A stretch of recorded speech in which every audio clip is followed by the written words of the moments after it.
गांव था झुरमुट। उस गांव के बाहर एक कुआं था।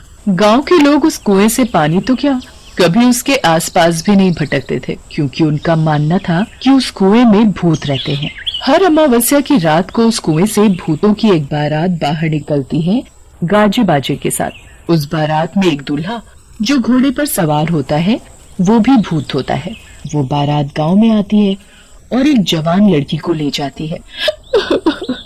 आज फिर ये मनहूस अमावस्या की काली रात आ गई। घर में जवान बेटी है, कैसे उसकी रक्षा करूं? डरने की कोई जरूरत नहीं, मैंने सभी खिड़की दरवाजे बंद कर दिए हैं। कोई भी दरवाजा खटखटाए तो खोलना मत। आज हम में से कोई नहीं सोएगा। तभी सुखदेव की बेटी विमला बोलती है, बापू मुझे कुछ होगा तो नहीं ना?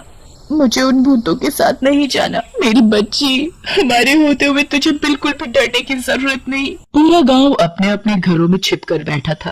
तभी ढोल और शहनाई की आवाज आने लगी।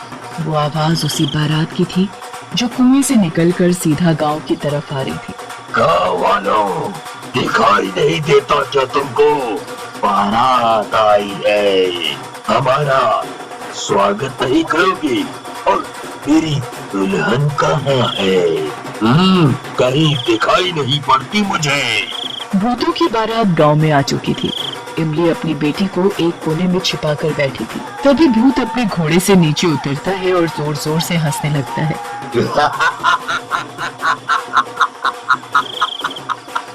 आज मेरी शादी है, बिना दुल्हन लिए मैं यहाँ से जाने वाला नहीं। तुम लोग मेरी दुल्हन को मेरे साथ विदा करते हो या मैं खुद उसे अपने साथ ले जाऊं? गांव में सन्नाटा था, किसी की कोई आवाज नहीं। तभी भूत किशनलाल के घर में दरवाजा तोड़कर घुस जाता है। तुम्हारा दामाद आया है, स्वागत नहीं करोगे अपने दामाद का?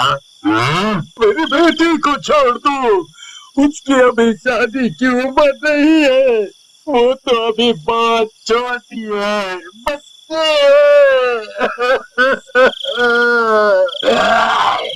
मुझसे झूठ बोलता है तू। कल ही तू अपनी बेटी के लिए दूसरे गांव लड़का देख कर आया है। मुझे सब पता है, सब पता है। मेरी बेटी को हाथ लगाने की कोशिश भी मत करना। मैं उसकी माँ हूँ। तुम्हारे जैसे भूत के साथ अपनी बेटी की शादी कभी नहीं होने दूंगी। फिर क्या था, भूत को बहुत गुस्सा आता है। वो किशनलाल और सुमन की अपने दोनों हाथों से गर्दन तोड़ देता है और वो दोनों तभी दम तोड़ देते हैं। पुष्पा अंदर कमरे में छिपकर बैठी थी। माँ, पिताजी, तुमने मेरे माँ पिताजी को मार दिया। छोड़ मुझे अपनी माँ के पास जाने दे। पर भूत उसकी एक नहीं सुनता और उसे अपने घोड़े पर बैठाकर वापस कुएं में ले जाता है। सुबह होते ही इमली और उसके परिवार की सांस में सांस आती है। कल रात हमारी बेटी तो बच गई, पर जो सुमन के परिवार के साथ हुआ वो बहुत बुरा हुआ।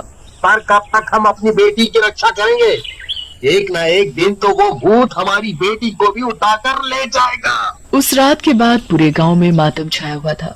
गांव वाले मिलकर किशनलाल और सुमन का अंतिम संस्कार कर देते हैं, पर सबकी जुबान पर बस भूतिया बारात की ही बात थी। अरे भाइयों, ये सब कब तक चलेगा? वो भूत इस गांव में घुस जाते हैं और हमारी ही आंखों के सामने हमारी बेटी को उठाकर ले जाते हैं। किशनलाल की बेटी पुष्पा हमारी भी तो बेटी थी। बिल्कुल सही कहा। इस गांव की हर बेटी हमारी बेटी जैसी है। उनकी रक्षा करना हम सभी का फर्ज है। वो तो सही है, पर हम कब तक अपनी बेटियों को कुंवारा रखेंगे? जिसकी भी बेटी जवान और शादी के लायक होती है, उस भूत को पता चल जाता है और वो उसे उठाकर अपने साथ ले जाता है। मेरी बेटी भी है, उसकी उम्र अब शादी लायक हो गई है। मैं कैसे अपने कलेजे को उस भूत के हवाले कर दूं? हम सब मिलकर उस भूत का सामना करेंगे। हाँ। अगले दिन पूरा गांव धर्मपाल की बेटी आशा की शादी की तैयारियों में लगा था। एक तरफ सजावट और दूसरी तरफ मिठाइयां बनाई जा रही। अब फेरों का समय था। दूल्हा दुल्हन मंडप में बैठे थे। तभी अचानक कुएं से भूतों की बारात बाहर आ जाती है।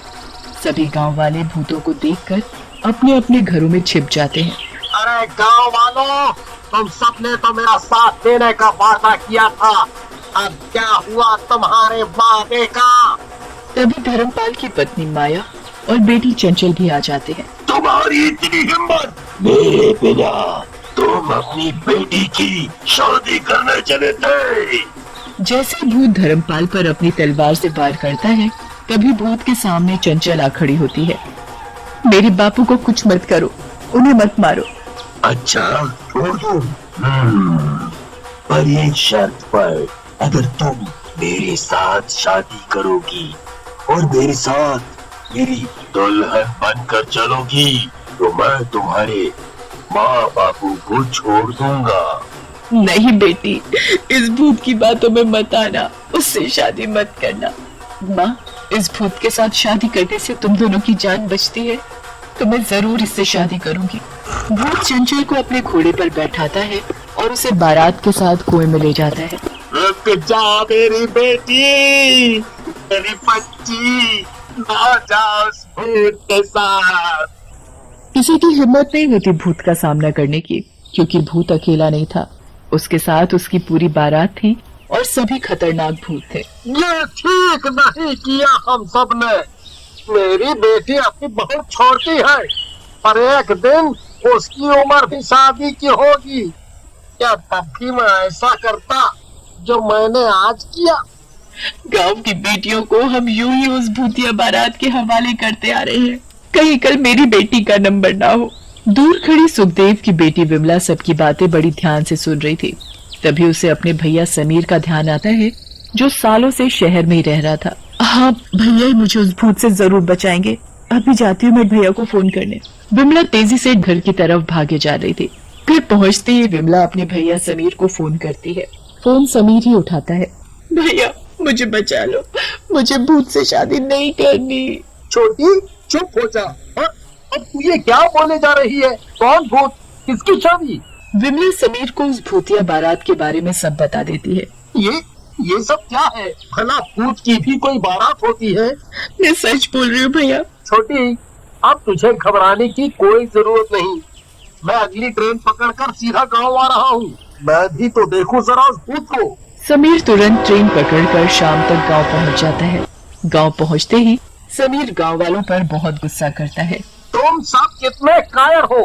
अपनी ही बेटी को उस भूत के हवाले कैसे कर सकते हो? मुझे अभी भी यकीन नहीं हो रहा कि तुम सब सच बोल रहे हो। क्या मुझे कोई पूरी बात बताएगा? हमने कभी तुझे इसलिए नहीं बताया कि कहीं तू परेशान न हो वहाँ।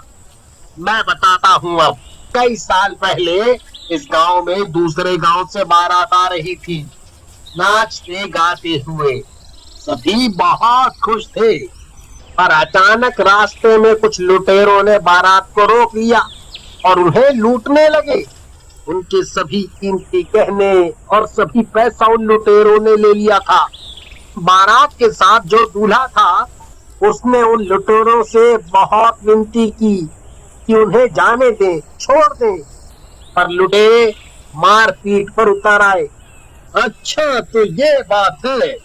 मुझे एक तरकीब सूझी है। तुम सबको मेरा साथ देना होगा।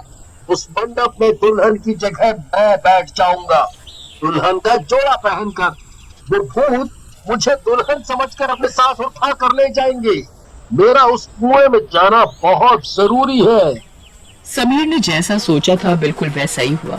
थोड़ी ही देर में वहाँ भूतिया बारात पहुँच गई। भूत अपनी दुल्हन को उठाकर अपने घोड़े पर बैठा लेता है, फिर बारात कुएं में चली जाती है। अंदर का नजारा देखकर समीर के होश उड़ जाते हैं। चारों तरफ कंकाल पड़े थे। वो कंकाल उन सभी बारातियों के थे जो अब मरकर भूत बन गए थे। तभी समीर अपने से दुल्हन का जोड़ा अलग कर देता है। धोखा, मेरे साथ धोखा हुआ। दुल्हन की जगह इस लड़के को भेजो। तभी समीर अपनी जेब से माचिस निकालता है और उन सभी कंकालों में आग लगा देता है। सभी कंकाल जलते ही पूरी बारात दूल्हे समेत गायब हो जाती है।